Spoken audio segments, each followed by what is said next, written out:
Welcome, creatures of the night. Let the journey begin.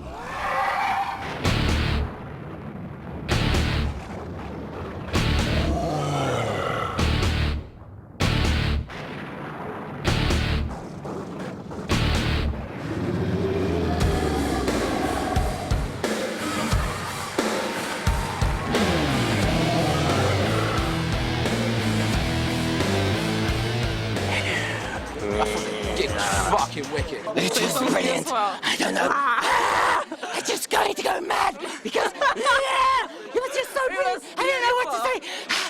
All these guys. No. Excellent. Absolutely excellent.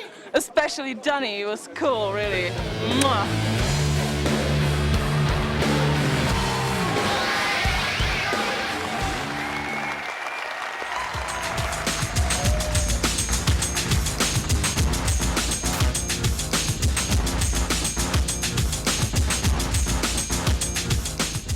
We have all these sort of strange halfling dwarves running around and amputees, and there's not a lot of blood. It's all sort of contained in one scene. So it's no, it's not gratuitous. If it was gratuitous, it'd be easy to do.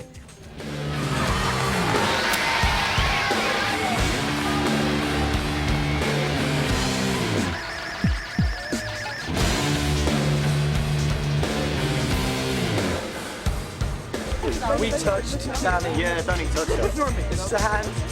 That's the hand that you touched. It's really good. It's really good. Yeah. Just watching the reactions. It's a really fucking good atmosphere. Yeah, brilliant.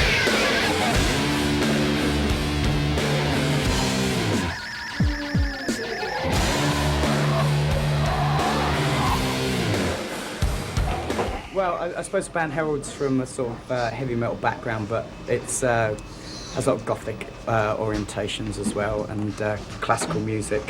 So a sort of bastard fusion of all those. And the mum? Oh, what a bastard. Tell them how you like to drink their blood. Yeah, Everybody I like to drink his blood. It's really yummy. Take my blood.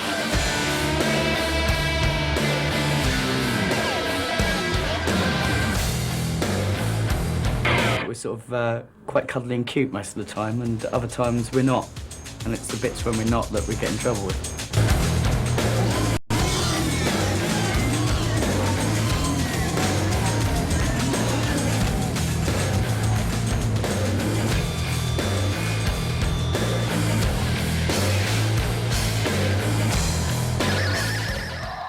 From the local underground scene to the world stage, for Cradle of Filth and fans, it's one hell of a ride. Well, basically we're at school. I mean, Dan and myself were at school together. I mean, my brother was at school as well, but we kind of, I suppose, came together because there wasn't that many alternative people at school, especially not into the kind of music that we're into. They wanted to get something together that was a bit more with only dedicated people in it. The problem that most people find in bands when they're first getting a band together is that people don't turn up for rehearsals, or they turn up late, or they just can't make it often, or you know, just generally people messing about, and they wanted to get something together that was with none of that, and where the primary concern of everyone involved was the benefit and the progression of the band. So they started writing some songs together and got, I believe from an advert in the local music shop, got in touch with Darren, who started drumming for them, and a friend of Dan's from Hadley, John Pritchard, came and played bass, and I came in to do keyboards on the demos and that. I wasn't actually playing in the band. It was very much a straightforward death metal with a bit of a twist at the time. And it kind of stemmed from there. We wanted to do a band doing the kind of music that we were into. No one else was really like doing that at the time at the school. We were kind of the outcasts of the local music scene. There was, you know, there was a funk band, and there was an indie band, and you know, there was a rock band, and then there was us, and we were a bit, you know, no one was really into what we were doing, and no one understood what we were doing, and as far as most of them were concerned, it was just a load of old noise, really, which obviously, you know, to the initiated, obviously death metal and black metal is a lot more than just a load of old noise. It takes quite a bit of skill and understanding of music theory and expertise to be able to play it well. But you know, the people in our school were into more mainstream music, and they really didn't get heavy metal, and they really didn't get where we were coming from, so we weren't really allowed to play most of the places. There was certainly no chance of us playing any gigs at school because they just wouldn't have had it. We first rehearsed in Hadley Village Hall, which ironically enough, a year later, a year after we started rehearsing, actually burnt down. And we had kind of a series of events where we would rehearse in places and they'd burn down. And this happened 2 or 3 times in different rehearsal rooms. And we always used to just have a laugh and a joke about, oh, well, you know, it must be kind of like the curse of Cradle of Filth. But it actually happened. But yeah, I mean, it was a constant struggle to find gigs and places to rehearse and equipment on all fronts, really. We started off doing gigs at a place called the Safe Harbour in Ipswich, which isn't there anymore. And we literally just, you know, other friends, bands at the time. There was a couple of other bands. There's a band called Solemn in Ipswich, which was drumming for at the time, and they were like the only other kind of death metal band in Ipswich. So we used to just basically book this little hall out and do gigs ourselves, and we get, you know, it was a very small room, and we get 50 or 60 of our mates to come down there and all have a few beers and get drunk and have a good time. So that's how it started off.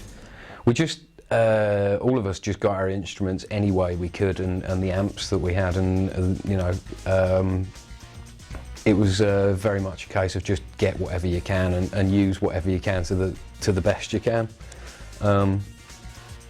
I had, for the very beginning of it, just, you know, a small, I don't know, Casio or Yamaha keyboard with just a few sounds on it, and you know, Paul had some kind of Charvel Super Strat type guitar, and you know, I had a microphone because I was singing in a band as well, so Danny used to borrow my mic, and it really was just a case of beg, borrow and steal anything from anywhere you could and try and use it the best you can. At gigs it was often easier because we were generally supporting more established bands that already had good gear.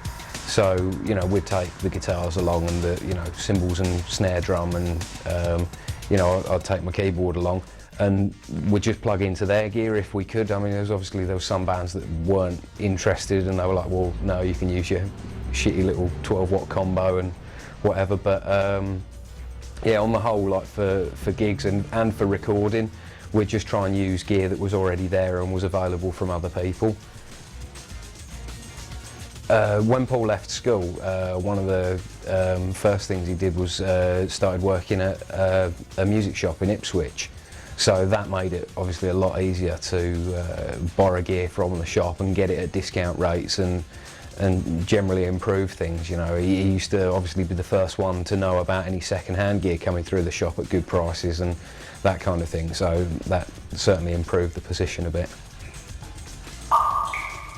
The next gig we did, someone turned up, I think it might have been Dan, but someone turned up with 10 t-shirts, one for each of us, and the 4 extras would pay for the 6 that we had between us.